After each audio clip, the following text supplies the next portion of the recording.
The charging port is on the handle towards the rear of it. It's a little 2-pin socket that you can only get round one way.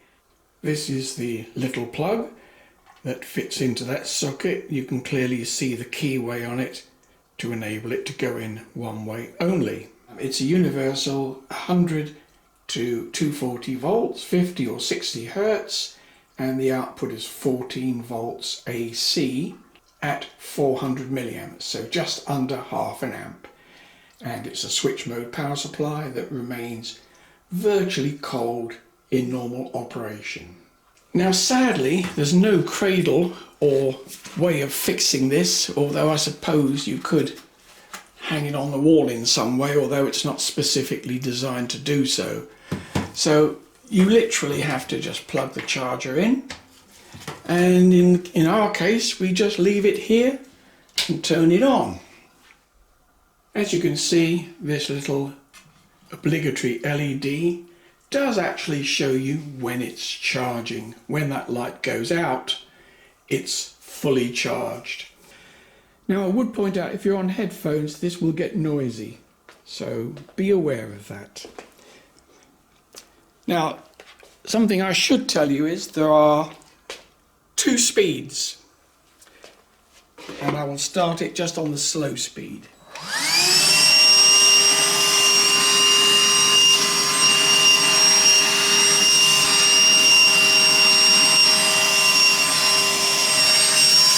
Then the higher speed.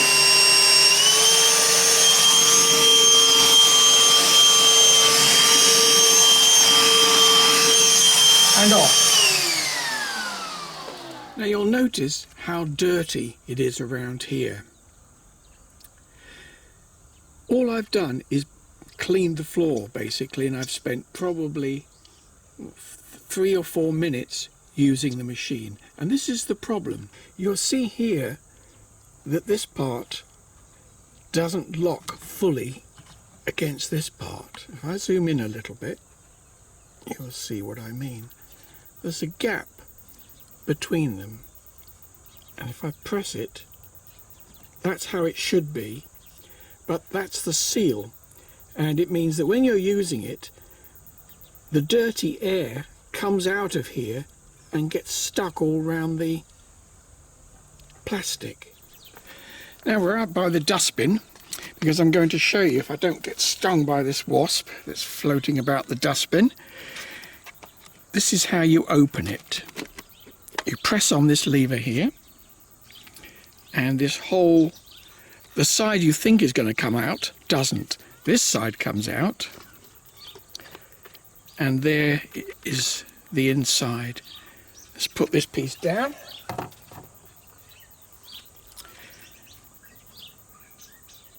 And here you can see the filter. You pop this little ring out, pull this, and exposed is all the muck and dirt. The main dirt is in here, so you can tip that in the bin, put that to one side, and then we have basically this piece left, which I find if you just tap it on the bin, that gets the majority of it off. But then you have this filter here, which is held in place here. Excuse me keep hesitating, because there's a wasp floating around here, and I'm sure if I'm not careful it's going to be a completely different video. Right, this comes undone, and there we have all the fine stuff, which is basically dust. Now I kept this like this purposely. We don't normally leave it as long as that, but I wanted to show you how it does pick up the dust. And again, I tend to just tap it, and you can see all the dust flying off.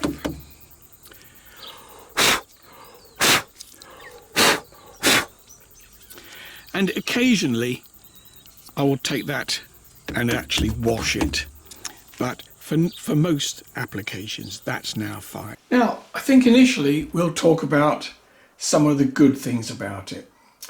It uses lithium batteries. The point of that is it will be more powerful and potentially, I have to say potentially, last longer than the old standard batteries that these vacuum cleaners used to have. It does have a quite nice suction on it, and I would tend to use it purely on the low speed for one simple reason. The batteries in these vacuum cleaners have a very short life. You'll be very lucky to get 2 years out of them before they fail to make it unusable.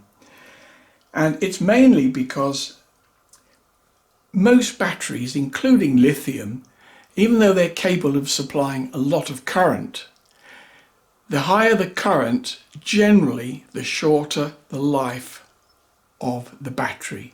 Now, this can be shown readily by mobile telephones. If you use a slow charge, it can be painfully slow, but the batteries will last you a lot longer than if you use a fast charge, which makes the battery both hot, well, certainly very warm, and it reduces its number of cycles tremendously. So with that in mind, you've got the two speeds. It doesn't produce a horrendous amount more suction on the higher speed, so you might as well use it on the slower speed. And for most applications, I've not found the slower speed is in any way detrimental. But an annoying thing, I'm going to switch it on again in a minute, so watch your ears. When you press it once, it comes on the slow speed, and then if you want to turn it off, you've got to go past the fast speed to turn it off, like so. So mind your ears.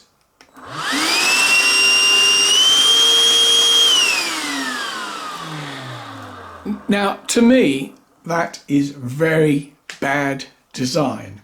What there should be is a switch which is off in the center, and when you turn it one way, it's slow speed, and when you turn it the other way, it's high speed.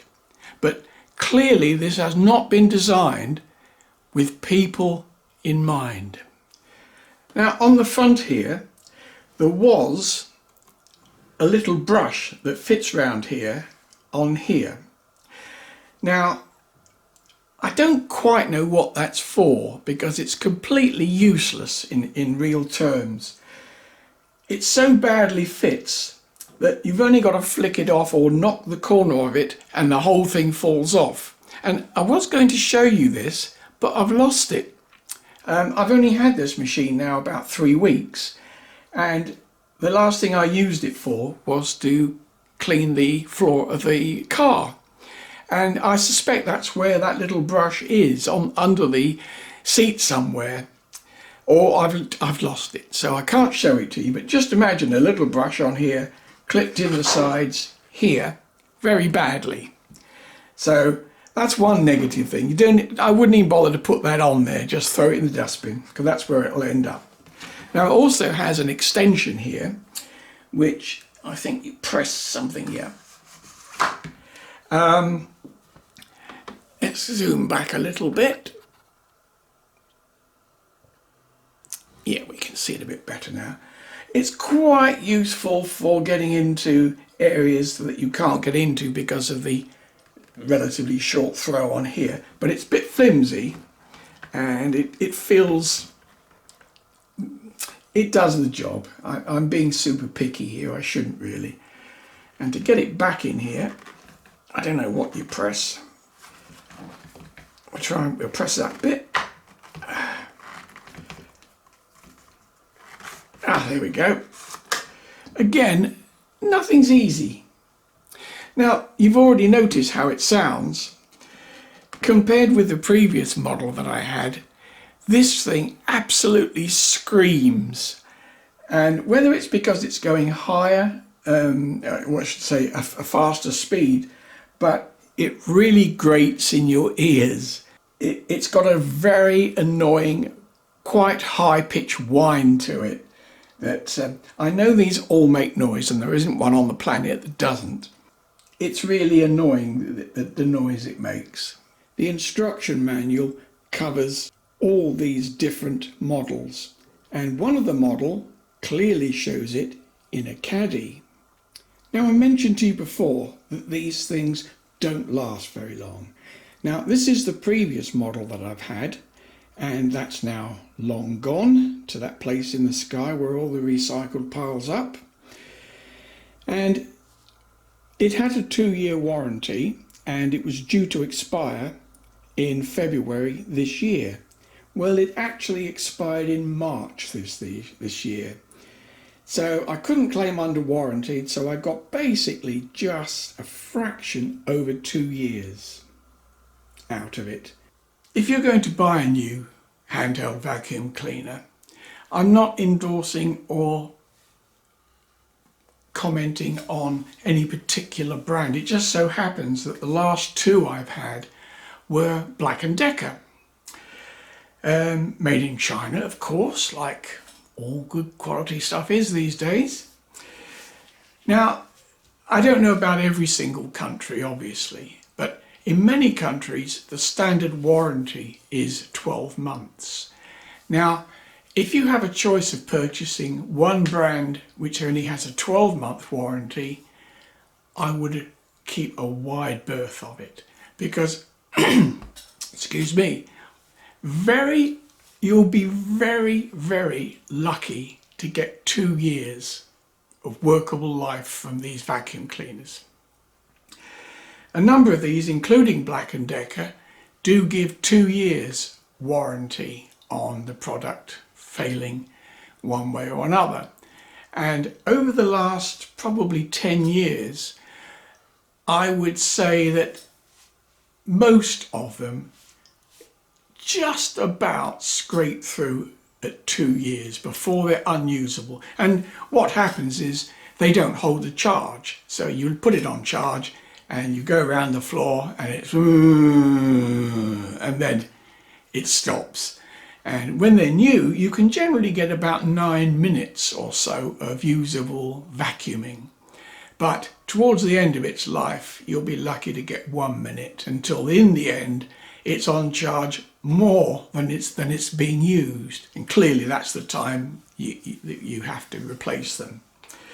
So choose one that's got a 2-year warranty. And I have to say, in the last 10 years, I've claimed twice under warranty and got a replacement. Still the same crap, but it's a replacement. And the first one, the actual on-off switch failed on it. It just wouldn't go on. And the second one, the batteries actually failed after about 1 year and 2 months. And they didn't want to replace that one because they say the batteries aren't guaranteed for 2 years. And I created a lot of fuss about it. You can imagine that, can't you? I'm that kind of person. But you've got to stick up for yourself. The manufacturers will palm you off with the lowest grade crap that they can get away with. Now, this is just a conversation now generally about portable vacuum cleaners. I think it's about time people like that. What's the girl that's in the news about everything green? Can't think of her name now. Forgive me if you're, well, I doubt she'll be watching, but this is something that I think the world needs to get its grips on. I think they should ban products where the user can't replace the battery. Because so many products now, telephones are a prime example. When they first came out, you just lifted off the back and the battery just clipped in and you replaced it, or you could do. Now, you can't even open the phones unless you've got goodness knows what specialised picks and shovels and goodness knows what else. So way beyond the average person. And if you do happen to send it back to certain brands of fruit, they don't want to know. They just want to throw that in the waste because it's hard for them to replace the battery, let alone the user. But it's done primarily so you throw it away and buy another one, because in mass production it doesn't cost. I mean, go back to the 60s and 70s, those of you can. Everything had batteries you could replace, didn't it? Everything did. And it was no big deal. You just slid off the back of the cover or something, took out the batteries and replaced them. But now they are designed specifically so you can't replace them. And in many cases, they can't replace them because it's not cost effective because of the way they've made them. So I think the governments of the world need to get together and go to the manufacturers and say, if you make this so that it can't be battery user replaced, you will not be allowed to sell it in this country. Easy, simple, just requires some legislation, and you can be sure the manufacturers will make it so, to quote somebody from Star Trek. So that's what I think people need to do. All this talking about battery cars and carbon this and carbon that, it's all crap, because the basic things need to be addressed first. Easily the basic things. And I know I'm ranting again, and I do get like this, but at my age, I'm not going to be around much longer. I'm 71 now. So if the people out there want to screw up the planet, you're the people that are going to live in it. I'm not. But I don't understand why simple things like battery replacement can't be addressed almost instantly. Give the manufacturers a year's notice and say, if you can't do this, you are not going to be able to sell that product in this country. And if everybody in the world gets on top of that, it will force them to change it, or they'll go bust. I can't see Apple and the likes of that doing that. So anyway, that's the end of my rant. Good looking if you're looking for a vacuum cleaner. Don't forget, 2-year warranty, and most important, write down and keep the receipt when you bought it, because the chances are you could claim on it and get your money back or a replacement. It'll be the same, but that way you never have to buy a new vacuum cleaner. You just keep replacing them under warranty. Anyway, thanks for watching. If you like this kind of video, let me know, and if you don't like it, don't tell anybody.